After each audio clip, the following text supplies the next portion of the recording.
Hello, everybody, and welcome to our Introduction to Sociology. In this PowerPoint, we are going to learn what is sociology, how is it different from psychology and anthropology, and how can we apply it to our daily lives. So this is just a big definition here. Sociology is the study of human social relationships and institutions. Let's think about how that's different from psychology. Psychology, we're looking at ourselves and the way we relate to the world, not looking at how people interact with each other. And institutions mean things like education, police, religion. Okay, so those are institutions in society.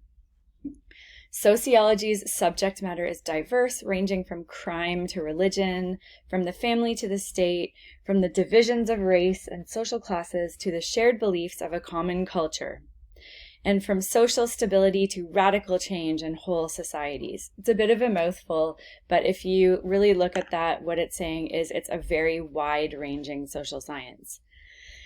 Unifying the studies of these diverse subjects of study is sociology's purpose, and understanding how human action and consciousness both shape and are shaped by surrounding cultural and social structures. Okay, a big mouthful, as I said, definition. So looking at how we affect society, how we have created society, can we make society different? Can we improve society? I think in this time, a lot of sociologists right now are thinking about a lot of improvements we could do to society and some of the institutions in society, like education, for example, and we may actually take the chance and make some changes that are necessary, and we have an opportunity now, so it's interesting. Okay, you're gonna watch this YouTube video. It's a little bit long. It's like 10 minutes or something. It's very informative. The woman's a little excited, so just deal with it. But she does give a lot of information. There's a Google Doc with these definitions that are from the video, and also I've added two more definitions I just want you to find. They're macro sociology and micro sociology. So you're going to listen to the video, and as she's speaking, you are going to define these definitions on your Google Doc. Okay, socialization. So what is socialization? It's a very big part of sociology, and that's the first thing we're going to look at. Socialization is the process of internalizing or learning the norms and ideologies of society. Okay, so you have been socialized, you were socialized as a child to, let's think of some really basic things, to use cutlery when you eat, to say please and thank you. You were socialized to, use the toilet properly, to wash your hands after you go to the bathroom, to have eye contact. All of these things are socialization, and we are socialized by different parts of life as we age. So socialization includes learning and teaching. Okay, so I am socializing as a parent. I am socializing also as a teacher. Therefore, the ways that social and cultural rules are attained and the information is transmitted. Okay, that's what socialization is. It's how do we socialize in different societies and different cultures, and that's why different cultures have some different norms and rules, because they're socialized differently. So let's just look at a couple of points. In order to thrive and to fit in, and we start this, from the times we're babies, or if we move to another culture, we're probably we're going to conform at least a little bit to that culture. We learn to think and act as others do in their society. So either you're a baby or a 2-year-old doing that, or older.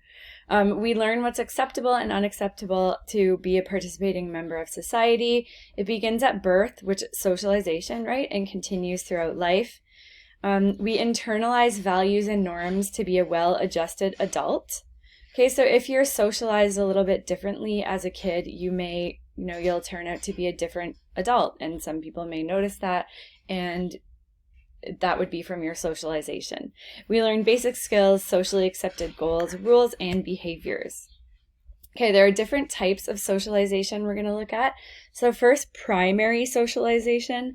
It's the acceptance and learning of a set of norms and values. It's primary socialization usually focuses on children, when children learn the attitudes, values, and actions from their immediate friends and family. Okay, that's primary socialization. Those are the people that are close to you. So here's an example. If a child saw his or her mother expressing a discriminatory opinion about a minority group as a child, that child may think this behavior is acceptable throughout their life and could continue to have this opinion about minority groups for the rest of their life.